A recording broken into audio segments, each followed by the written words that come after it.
పామూరు ప్రజలారా, ఈ మధ్యకాలంలో పలు వార్తా కథనాలు, పలు సోషల్ మీడియా పోస్టులు చదివే ఉంటారు ఈ కొత్త చెరువు మీద. అసలు ఈ కొత్త చెరువు మీద కట్టేయడం వల్ల ప్రాబ్లం ఏంటి అని చాలామందికి తెలీదు. అంటే ఈ ఊర్లో ఉండే వాళ్ళకైతే ఓకే, చుట్టుపక్కల ఊర్లో వాళ్ళకి ఈ చెరువు మీద కట్టేయడం వల్ల వచ్చే నష్టాలు ఏంటి అనేది సరిగా తెలీదు. ఎందుకంటే పామూరు కొత్త చెరువు మీద కట్టేస్తే ఇంకా మంచిది కదా, చెరువు నిండినప్పుడు అలుగు బారకుండా చెరువు కట్ట తెగి ఊర్లో వాటర్ రాకుండా ఉంటాయి కదా అన్న ఉద్దేశంలో బయట వ్యక్తులు ఉంటారు. వాళ్ళకి ఇక్కడ జరుగుతున్న విషయం తెలియదు కాబట్టి. చూస్తున్నారు కదా, ఒకప్పుడు అదంతా చెరువు కట్ట అనమాట. మొత్తం సర్వే నంబర్ 398/1, సర్వే నంబర్ 398/4 ప్రకారం అప్రాక్సిమేట్లీ 120 ఎకర్స్ ఉందన్నమాట ఈ కొత్త చెరువు అనేది. ఆ రోజుల్లో 1920లో నీటి ఎద్దడి కారణంగా ప్రజలు నానా ఇబ్బందులు పడుతున్న టైంలో వెంకటగిరి రాజులు, అదే అప్పట్లో ఉన్న ఆస్థాన సంస్థానాధీశులు ఈ చెరువుకి భూమిని శాంక్షన్ చేశారనమాట. కొన్ని సంవత్సరాల తర్వాత, కొన్ని చేంజెస్ తర్వాత ఇక్కడ కొంత భాగము అంటే చెరువులో నీళ్లు లేనప్పుడు పొలంలాగా వాడుకోవడానికి కొంతమందికి ఇవ్వడం జరిగిందనమాట. ఇప్పుడు చూస్తున్నారు కదా, ఇదంతా చెరువు కట్ట. ఆ చివరి వరకు అక్కడ కనపడుతుంది కదా, అదంతా చెరువు కట్టే. ఆ చెరువు కట్ట మీద నీట్గా గట్టిగా కట్టేయడం వల్ల ప్రాబ్లమే లేదు. ఇక్కడ ప్రాబ్లం ఎక్కడ వచ్చిందంటే ఇప్పుడు నా ముందు ఉంది కదా, ఈ కట్టేయడం వల్లే ప్రాబ్లం అన్నమాట. చూస్తున్నారు కదా, ఈ కట్ట ఇదే కొత్తగా వేసిన కట్ట. ఇప్పుడు ఈ కట్టేయడం వల్ల చుట్టూ, ఇప్పుడు ఫర్ ఎగ్జాంపుల్ ఇప్పుడు ఈరోజు భారీ వర్షాలు పడ్డాయి అనుకోండి, ఈ పైనుంచి వచ్చే వాటర్ మొత్తం ఈ చెరువులోకి ఎలా వస్తాయి అనేది ఒక ప్రశ్న. గుర్తుపెట్టుకోండి. ఒకవేళ వచ్చినా ఇది నిండిద్ది, ఈ చెరువు నిండిపోతుంది, ఫుల్గా నిండిపోతుంది. ఈ కట్టేయడం వల్ల ఏమవుతుంది అంటే ఫుల్ చెరువు నిండిపోయినప్పుడు చెరువు అలుగుబారితే తూమెత్తేసి నీళ్ళు వదిలేస్తారు ఒకటి, అప్పుడు నీళ్ళు అనేవి తగ్గిపోతాయి. ప్లస్ ఇక్కడ వచ్చే వాటర్ అన్ని వెనక్కదనుకొని ఊర్లో ఉన్న కొన్ని ఇంటి మీదకి పోతాయి, లేదా మెయిన్ హైవే మీదకి వెళ్తాయి వాటర్ అనేది. అసలే పామూరు అనేది కరువు ప్రాంతం, ఆల్మోస్ట్ వర్షాలు పడేదే అంతంత మాత్రం. దానివల్ల భూగర్భ జలాలు ఎండిపోయి అసలు మామూలుగానే ఒక 4 ఇయర్స్ అయితే ఒక సిచ్యువేషన్లో ఎన్జిఓ కాలనీ సైడ్ కానీ ఎర్రజేలు ఆ ఏరియా మొత్తం స్టేట్ బ్యాంక్ రోడ్లలో గ్రౌండ్ వాటర్ ఎండిపోయి పాత స్టేట్ బ్యాంక్ ఏరియాలో ఉన్న ట్యాంక్ దగ్గర నుంచి నీళ్లు మోసుకున్న వాళ్ళు ఎంతమందో ఉన్నారు. అంతేకాదు డ్రమ్ముల కొద్దీ నీళ్లు కొనుక్కొని, అది తాగడానికి కాదు, నిత్యావసరాల కోసం నీళ్లు కొనుక్కున్న వాళ్ళు కూడా చాలామంది ఉన్నారు ఈ పరిస్థితి అన్నమాట. అలాంటిది ఈ కట్టేస్తే రేపు ఫ్యూచర్లో నీళ్లు ఎటు వెళ్తాయి, ఈ పక్క పైనుంచి వచ్చే వాటర్ ఎటు వెళ్తాయి, నిండిపోతుంది. నిండిపోయినప్పుడు అలుగు పడుతుంది కాబట్టి ఆ పక్క తూమెత్తేసి నీళ్ళు వదిలేస్తారు, ఊరి మీద పడతాయి. ఇటు పక్క నుంచి నీళ్ళు వచ్చేవి అక్కడ ఆగిపోతాయి, లేదా హైవే మీద పడి అట్లా రోడ్డు మీద బ్లాక్ అయిపోతాయి. అప్పుడు పరిస్థితి ఏంటి? దీన్ని కూడా ఆలోచించాలి కదా. ప్రజాపాలకులు అనేవాళ్ళు నెక్స్ట్ 100 ఇయర్స్ భవిష్యత్తుని ఆలోచించుకొని చేయాలి కానీ ఏదో తూతూ మంత్రంలాగా పనులు చేసి మనకి అందాల్సినవి అందాయా, మనకి రావాల్సినవి వచ్చాయా అనే విధంగా ఉంటే పామూరు ప్రజలు నష్టపోతారు. నిజంగా పామూరు ప్రజలే నష్టపోయేది. ఎందుకంటే ఈ పాలకులు ఈ ఊరోళ్ళు కావచ్చు, బయట ఊరోళ్ళు కావచ్చు, ఎక్కడ వాళ్ళైనా కావచ్చు, వాళ్ళకి రావాల్సింది వస్తుంది, వెళ్ళిపోతారు. ఏముంది అక్కడ? మధ్యలో పోయేది పామూరు ప్రజలే.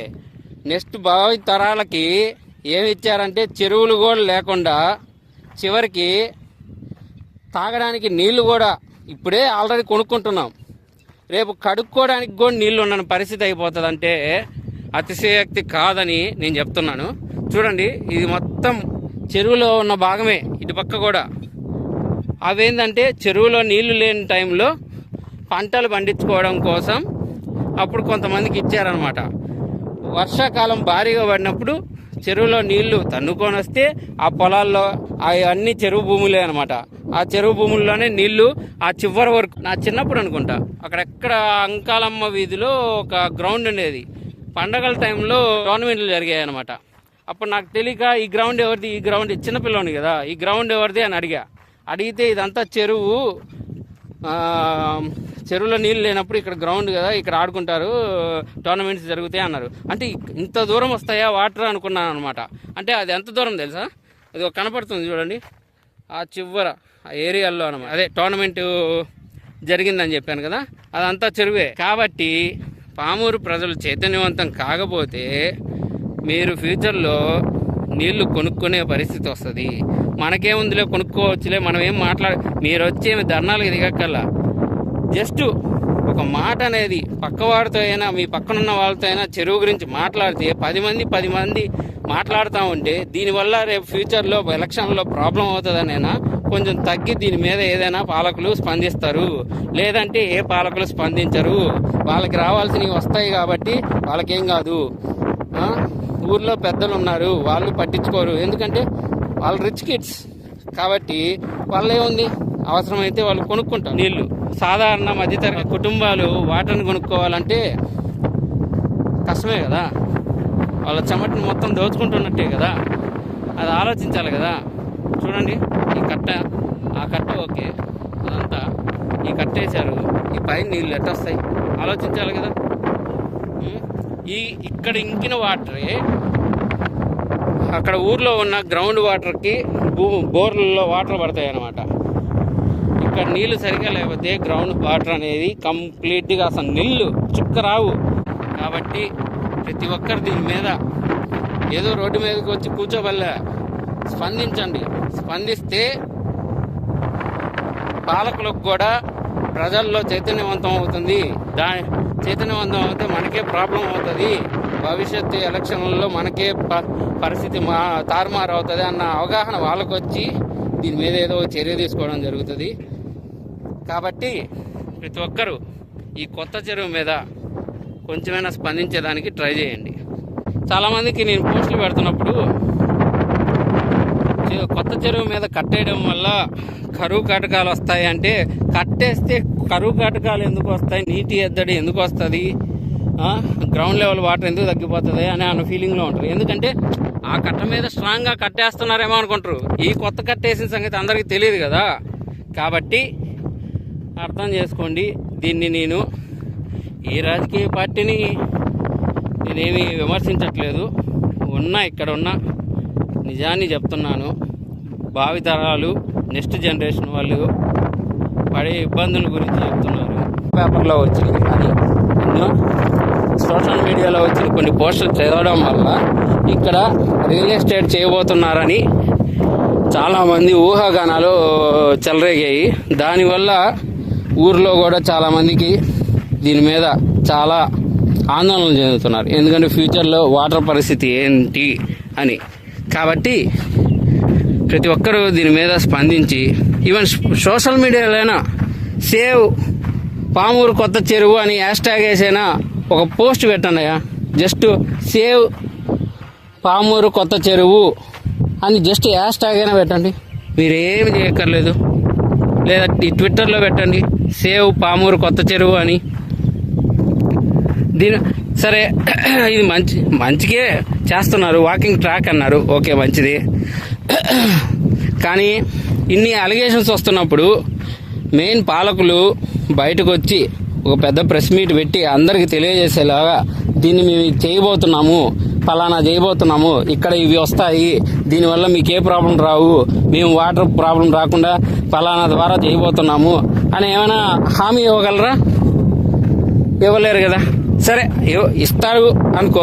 ఇన్ని రోజుల నుంచి గత 2-3 నెలల నుంచి దీని మీద పెద్ద టాపిక్ జరుగుతుంది. కొంతమంది ధర్నాలు చేశారు, ర్యాలీలు చేశారు, దీని మీద అర్జీలు ఇచ్చారు. ఇన్ని జరుగుతున్నప్పుడు పాలకులు కూడా స్పందించి దీని మీద ఒక క్లారిటీ, ఒక ప్రెస్ మీట్ పెట్టి కంప్లీట్గా మేము ఇది చేయబోతున్నాం.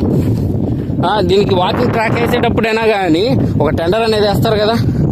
జమ్ములోనో దేంట్లో ఒక దాంట్లో టెండర్ వేస్తారు కదా. టెండర్ వేసినప్పుడు దీనికి ఒక డిపిఆర్ అయినా ఉంటుంది కదా. టెండర్ వేసినప్పుడు ఇది ఇంత అమౌంట్ అన్నప్పుడు ఒక డిపిఆర్ ఉంటుంది కదా, ఇంతవరకు వర్క్ చేయాలి, ఇంతవరకు వర్క్ చేయాలి. ఆ డిపిఆర్ని చూపించి మేము ఇది చేయబోతున్నాం, ఇది చేయబోతున్నాం అదేనా పెట్టాలి కదా. ప్రెస్ మీట్ పెట్టి అదేం లేకుండా ఎవరి పాటికోళ్ళు చేస్తున్నారు. ప్రాపర్ ఇన్ఫర్మేషన్ లేదు. ఊరిలో పామూరులో ఉన్న ప్రజలకి మాత్రం కొంత ఆందోళన అయితే ఉంది.